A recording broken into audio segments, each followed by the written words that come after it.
I had a couple of people request I share my Simhub settings, so we're going to start with the base shakers.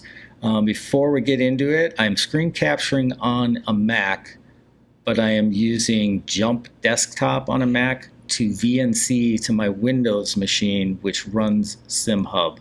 I'm not a PC guy, so I have a Mac Mini set up as a Windows machine that runs Simhub. It receives the telemetry from Gran Turismo 7 and then controls my haptics, my wind simulation, and my rumble motors. So if that's confusing, it kind of is, but there's plenty of other videos that kind of show how you get to that point. So I wanted this to just really be about settings. So here we are. I've got two transducers. I cannot show you my main output because the rig is not actually connected right now, but I've run it at about 80% typically, and then I can kind of throttle it down or bump it up depending on my needs. Sometimes I try to keep the rig a little quieter if somebody is sleeping in the house, so it's helpful for that. But on to the actual settings. RPMs, to simulate engine RPM, you can see I'm running this at 2%. It's an extremely subtle effect that when I'm driving, I don't really feel it. And all of this is about feel. So that bass effect frequency is at 42 hertz, again, 2%. I could almost turn this off, but I like it primarily if I'm just sitting idling, or as soon as I get in the car, it just gives a little bit of a feel. All right, so that's RPMs. I did play around with engine vibration. I don't currently have that on. Gear shift, that's a big one. I'm running that at 45 hertz at 22%. And the rest of this I just left default. I have run this a little higher, but to be honest, that thud gets pretty violent.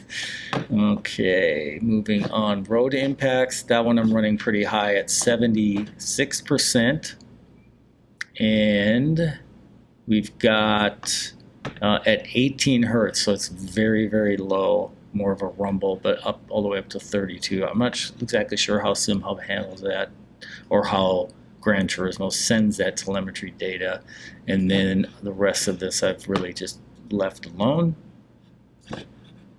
And let's see, road impacts, that's everything. So those four are what I'm using for my transducers. So the Dayton Audio bass shakers. And then sound output, I don't even think it's going to let me show you because it's, oh, it is. Hey, all right. So this is what I'm running then. I'm not running engine vibration right now, so that you can ignore. Gear shift, I am running it a little heavy toward the front, but it's not too crazy. Road impacts, again, 90% at front, 85% on the rear, and then RPMs, 100%, but I'm down to 2%, so I could probably even that out. Simulated road texture, a little bit heavier toward the rear, so I'm at 75 front, 100 to the rear. And speed is actually speed, wheel lock, and wheel slip. I am not using on the haptics anymore. I actually probably could just turn those off. I'm going to leave that for now. My wind simulation is running off of the ShakeIt motors section, which I'm running at 81% on the main output. So the wind simulation is I'm running two computer fans that are controlled by Simhub, that Simhub is getting the data from Gran Turismo 7. And the only one I'm using for the fans, let me just get that off the screen. And no, I have not activated Windows because I'm not a Windows guy and I'm only using this for Simhub. So I'm never really interfacing with it except for settings. So speed with curving is what I use. You could also use speed. Speed with curving, it's a little hard to explain, but as you're turning, so I've got a fan on my left, a fan on my right. As I am turning the car, and the outside of the car would be moving slightly faster than the inside of the car, and the fans will kind of compensate for that. It's a very subtle effect, but I have seen it working because I now have LED lights hooked up to my fans, but that'll be a whole different video and conversation. But I do have a visual indication of when that's working. So I'm running that at 90%. Again, overall output is 81%, which I probably could bump up a little bit, which would give my fans a little bit higher overall speed.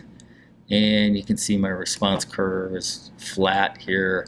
I did go to manual. I originally had it on auto. I did switch to manual so that the fans come on at 3 kilometers per hour, which is around 5 miles per hour, and then they are at maximum force, or I should say maximum speed, at 230 kilometers per hour.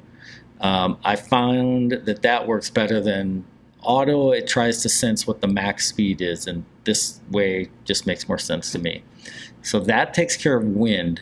Now, the wind is, Simhub is controlling an Arduino Uno, which is controlling a motor shield controller, which sends voltage to both fans. That motor shield controller has 4 outputs available. So 2 of them are being used for the left fan and the right fan. I had 2 open channels. So what I did was added rumble pedals to my accelerator and my brake that are being controlled by that same system that controls the fans. So that gets even a little more confusing, but I can walk through that in more detail if that'll help somebody. So the wheel lock, I am running at 94%. So the wheel lock is controlling a little rumble motor that was gutted from a gaming controller, in this case a Logitech, but they're all kind of the same.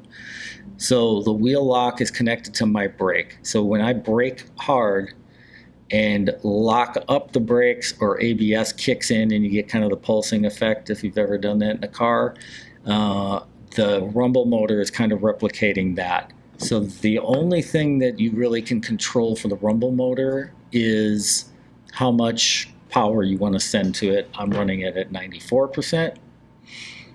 And then wheel slip is just what it sounds like. So when you are on the accelerator and the wheels start to spin and slip, it also can happen laterally as your wheels slip. The rumble motor on the accelerator will spin and give you vibration through that pedal. So for my accelerator, I'm running that at 60%, and this is the curve I'm running. It will trigger when the throttle reaches 30%. I'm on corners mode, but I don't really think that part of it matters. And then this is the curve that I'm running for my wheel spin. 0.75, 18 threshold, minimum force 0, input gain 100.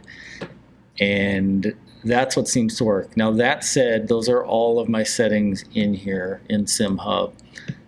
I think it's extremely important to realize that my system's totally different than your system, and I'm running Gran Turismo, which is sending data or telemetry different than some other game might send. So this might help you find a place to start, but I highly doubt you're going to just plug these numbers in and be good to go, because even the position, the type of transducer you have, the position of the transducer, all is going to factor into this. Because I can tell you, at one point I had a transducer under my pedal tray that was toward the very front of my rig, and then when I needed to add some other things to the rig, I had to shift that transducer probably 6 or 8 inches toward the inside of the rig, and just doing that alone really changed how the transducer operated. The effects just felt different, so I had to make some adjustments. It wasn't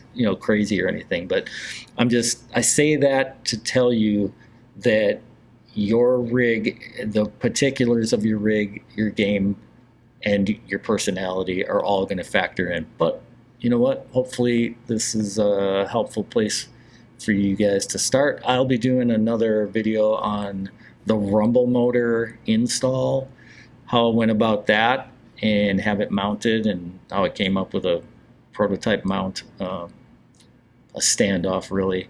But the rumble pedals are fantastic. The haptics are fantastic and give you a ton of feedback. The wind simulation is more of a, that's cool, and it's a little gimmicky. But living in Phoenix, having the airflow is super nice, even in the winter. So that one is really more of like a convenience and kind of a fun to have rather than like giving you important feedback. The rumble pedals give you great feedback. The haptics for road impacts, gear shift, all of that is more, gives you good feedback, but it's also more like immersion. So if that kind of helps how I would prioritize those things.